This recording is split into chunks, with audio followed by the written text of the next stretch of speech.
Hello everybody and welcome back to the channel, and today we are taking a final look at the NextLevelRacing Boeing Flight Simulator Cockpit, the military version. As you guys can see, I've made quite a few changes to it, and my goal here is to show off the true potential of this cockpit and how reasonable it truly is at its price point. If you are interested in acquiring any of my Overkills tutorial guides or simply interested in supporting the channel, please consider joining me on Patreon. Patreon subscribers level tier 2 and above have access to all of my guides as well as any future guides that come along down the road. Patreon link can be found in the description below, and thank you to all of my current subscribers.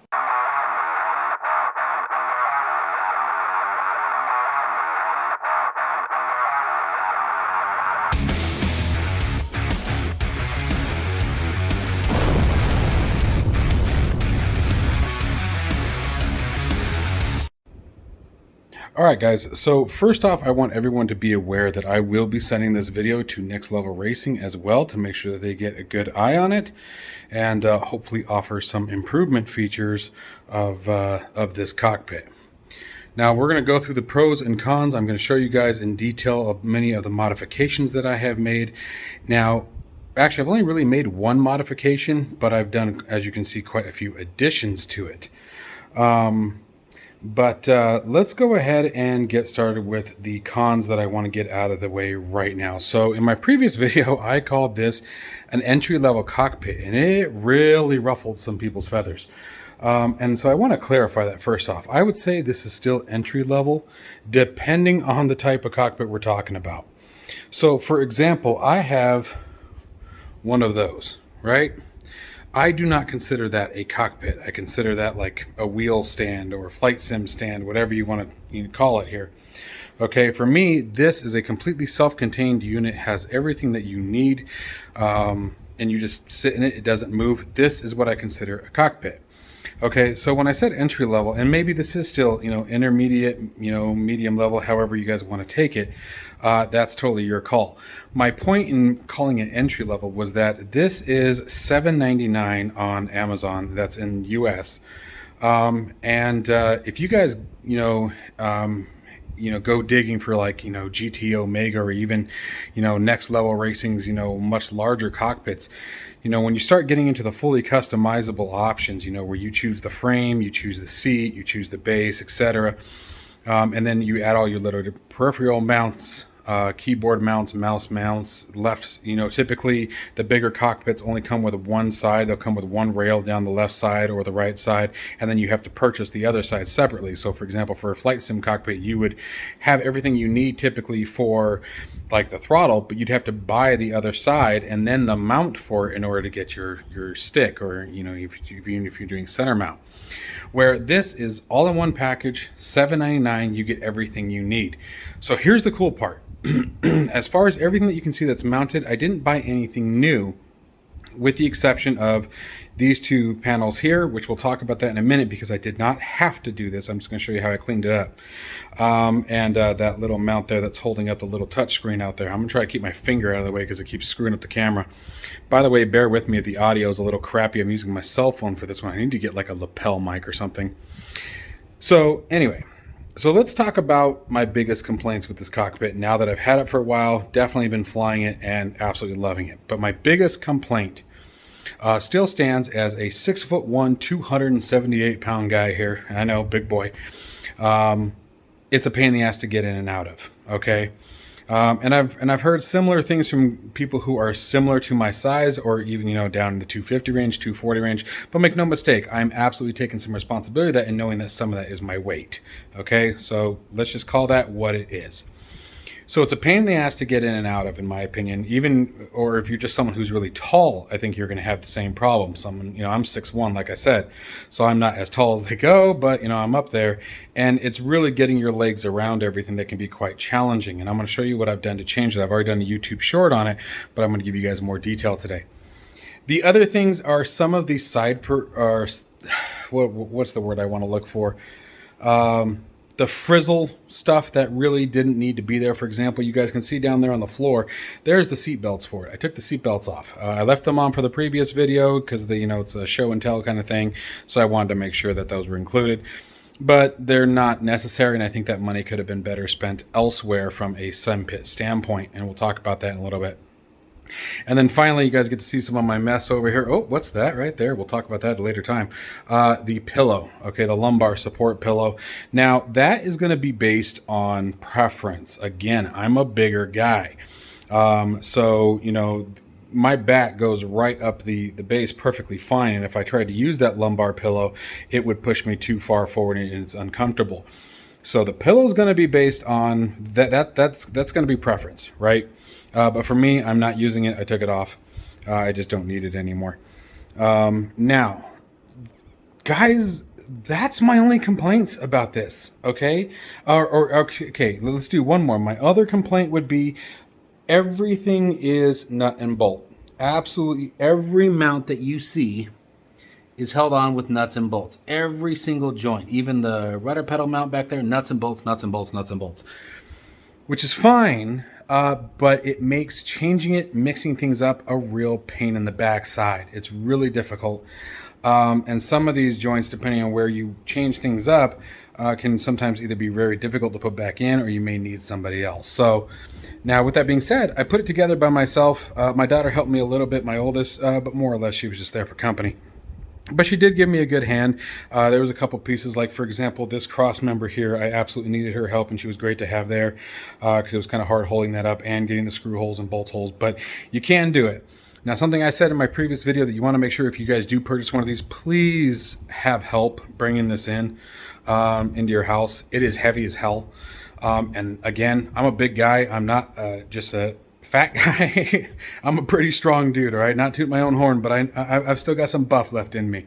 And it definitely lets you know that it's got some weight to it when you bring it in. Okay, but now let's start getting into the things that I love about this seat. The things that I love about this seat are the customization options. I mean, you can really go above and beyond here with very little money and very little effort. And we're going to talk about what I did. And by the way, I want to give a big shout out to R&J SimTech. He did the ultralight version 3 track IR headset that I've done a couple videos on, guys. I'm going to leave a link to his Etsy down in the video description. I want you guys to at least go check it out if you guys are in the market for a really fantastic track IR. There it is right there hanging on the wall for me. Absolutely amazing work. But this was his idea, using the aluminum extrusions, which we're going to talk about here in just a minute, to further enhance this cockpit. And because of that, I also want to make sure that Next Level Racing sees it, because this is where this is going to start to get interesting. So in my previous video, I had these two panels mounted on that panel right there, and then I used the keyboard mount little arm. I had it mounted over here, and then it was another mount on top, and then I had that plate on it, and then I had those bolted to the plate, and that was cool. Required absolutely no third party or extra purchase in order to do it. So I was still able to do that. I still had my throttle, I still had my flight stick, but I didn't have any of my monitors and things, and that's something that's really big to me. So what R&J SimTech recommended, and I took his liege on this one, and honestly bought way more product than I needed. But if you guys want, within the next day or so, I'm going to have a full list of all the hardware that I purchased to do these changes on my Patreon site. No, there will not be a charge for it. It will be there to everyone. I'm just using Patreon to house it, because you guys know how Amazon links are. Amazon links can get rather large. And it will literally flood the description if I put it there. So give me a day or two. It will be on the Patreon site. It will be accessible to absolutely everyone. It doesn't matter if you're subscribed to Patreon or not. This is just for convenience. I'm going to do it in an Excel sheet. Try to put some photos in so you guys can see what you're looking at. But this was really, really easy to do. So let's get into now the changes that I made. And this is why I do love this SimPit. It offers a lot of modularity options. So what we've done here, let's get in a bit closer, is we've taken some aluminum extrusions, and they're just using T-slots to mount everything to. You got some 45-degree angles that we picked up on Amazon. All this stuff is on Amazon. And just used the already existing holes to create a mount system. Let's get from the back. You guys can see there it is, mounted in the back. Again, I apologize for the poor audio and bad camera. angles here, but this is the best I can do. Again, I'm getting old. Time is upon me. It is starting to give its pinch. So got those nice and mounted, and these are only held on with double-sided tape. That's all I did with these. Oh, actually, no, I'm sorry, that's not true. What I did with these is I drilled in these 45-degree, or excuse me, 90-degree plastic angles here. Put a T-slot there on the bottom that holds it to the rail, and then just did a screw into the combat panel or takeoff panel. Same thing with the combat panel. Now be careful. Hindsight being 2020, I would not do that again. I'll try to remember to put a picture right now of what almost happened. I almost put a screw through the circuit board on this. So if you do decide to drill very, very slowly. Do a pre-drill, okay? Don't just put a screw through it. Do a pre-drill, small bit, very, very slowly, and then use a hand screw to put it in. Because what happened, how I knew that I was in trouble, is I started to screw it into this one. It was either this one or this one. I can't remember which one it was. I think it was the takeoff panel. But I started to screw it in, and you saw the lights start to flicker. I'm like, uh-oh. So we were grounding out the board. Luckily, no damage was done. Everything still works. But I got lucky. I really did. And then the same thing with these amazing MFDs that I've shown before on the channel. I'll try to remember to put a link to these down in the description. But just took, again, large 135-degree angles. You guys can see there they are. And then all I'm doing here is using double-sided tape to hold them on. Let's see. I don't know if you guys can see the tape. Probably not. I did a pretty good job of concealing the tape. There's a couple spots I think you can still see it, but there it goes. You can see the double-sided tape right there. But these work really nice. And I mean, that double-sided tape, I just use 3M double-sided. I mean, it doesn't have to be 3M. Okay, you guys, it just gets yourself a good tape. But they don't move, they don't wiggle, they don't jistle and jostle. Now, one of the cool things about it is if I want to, because I have each of these on a single post, is you can actually turn them if you want to, if I wanted to angle them out or whatnot. And the nice thing about using the aluminum extrusions is we can add on to this if we want. We can build from the top, we can build off to the sides.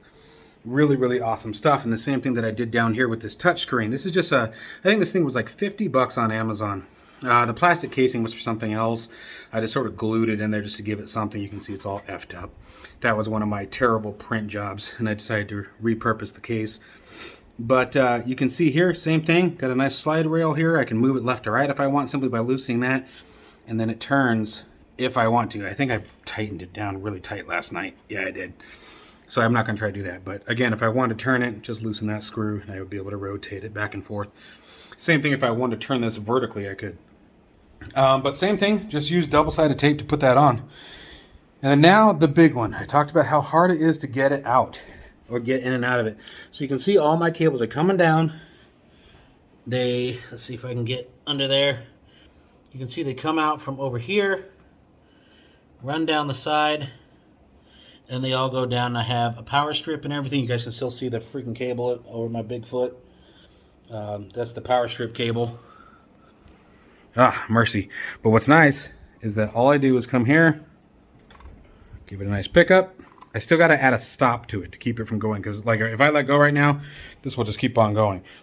But you can see I can lift it up, and okay, so I was a dumbass here, pardon my French, and popped the monitor off of my screen here, so I got to hold it. But there we go. So again, you guys can see how that sort of mounts there. Still got some cleaning to do.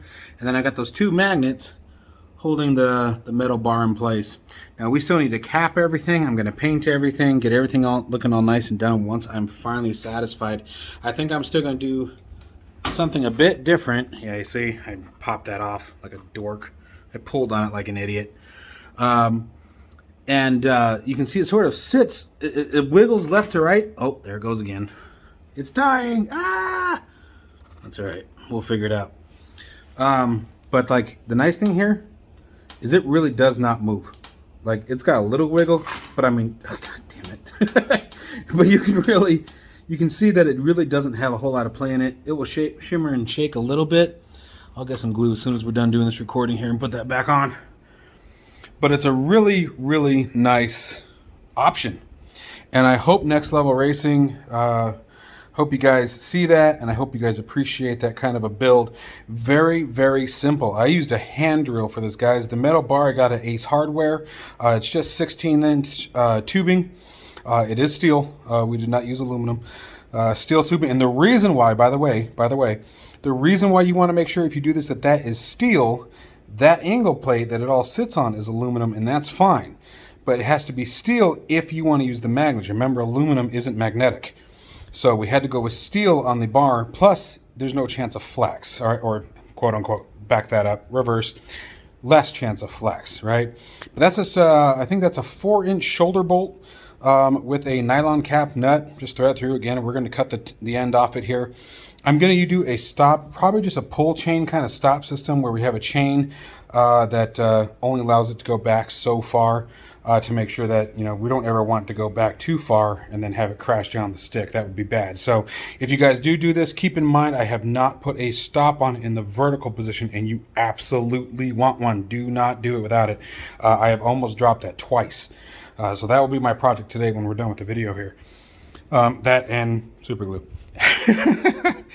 But this is a really fun setup. Oh, I forgot. So you'll bring the arm up, and then the other cool thing is I can bring this back. So with the arm up and the, what's the word I'm looking for? Center pedestal back, you can very easily swing your legs in and out. You turn, sit down, swing over. Just a really awesome configuration, and I want to give a big shout out to my dad. My dad's the one who thought of this particular assembly, so this was, thanks Pop, really appreciate it. Now the other thing, I don't know if you guys have noticed here, this is the keyboard tray, or I guess it's just the center mount really, but what I did with this is I actually reversed it. Normally this 90-degree bend is facing the rudder pedals, and that puts all these assembly too far back. So I just turned it around. Now what you do lose there is the ability to use the tension screws that go in the front of it, basically on this side. Here, I guess I was like, just grab it, huh? Right there is where they would go. They would go here and here. And they have tension screws that would lock those in place. Oops, I bumped that and I didn't mean to. Oh, here it goes. Okay. Anyway, but I just shoved it all the way down. Again, I'm tall enough, it's not a big deal. I left it at its bottom length anyway. But this is a really awesome pit. There's a lot more that I still want to do. My next thing will be to assess whether or not I'm going to use a keyboard mount, or I may just use one of these. But that's sort of like that. And keep that for my primary keyboard controls. You know, if you have single keyboard buttons, etc., you know, real quick chat message, they actually work really nice, and they're cheap. I think that was like 15 bucks. Like they're cheap as hell. Just look up Bluetooth mini keyboard and they work great. Or I may go full keyboard mount. I still have the pedestal and everything for it. I may put that off to the side. I haven't decided if I want to do that yet. Just because having the full-size keyboard there to me is kind of a pain in the rear. And then the last thing I want to do is, I think over here, I'm going to create another arm, come up at like a 40-degree angle, 45-degree angle, maybe do some bending of my own, and put my 10-inch tablet right there that you guys have seen me use in the past. Look at that. Look at that. That is dog hair. I literally just vacuumed this room like 2 days ago. Guys, don't get huskies. They are awesome, amazing, wonderful, beautiful animals, but dear Lord, you cannot beat their fur. Anyway, all right, rant over. So guys, I hope you guys enjoyed this video. I hope you found it useful. Next Level Racing, I hope you guys did as well. This really, really, really is an amazing product. The seat, by the way, is comfortable as hell. I've flown probably 4 or 5 hours straight in the thing at one point already. I'm constantly in and out of it, especially through this build. I've been, you know, testing, flying, construction, flying some more. And I haven't had any pain. And that's shocking again because I'm a big boy. But you guys can see the cushion there goes all the way down here. I mean, it's a really good cushion. They really did a great job with that. But let me know what you guys think about the Next Level Racing Boeing Flight Simulator Cockpit Military Edition.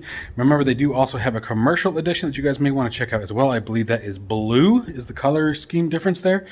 And I hope you guys enjoyed everything. We've got some cool ideas. If you have any neat ideas that you'd like to share, by all means, make sure you guys join the Discord. It's a link in all of my videos. And you guys can show me pictures of your rigs. I'd love to see them. As always, guys, stay safe and healthy, and I will see you in the next one.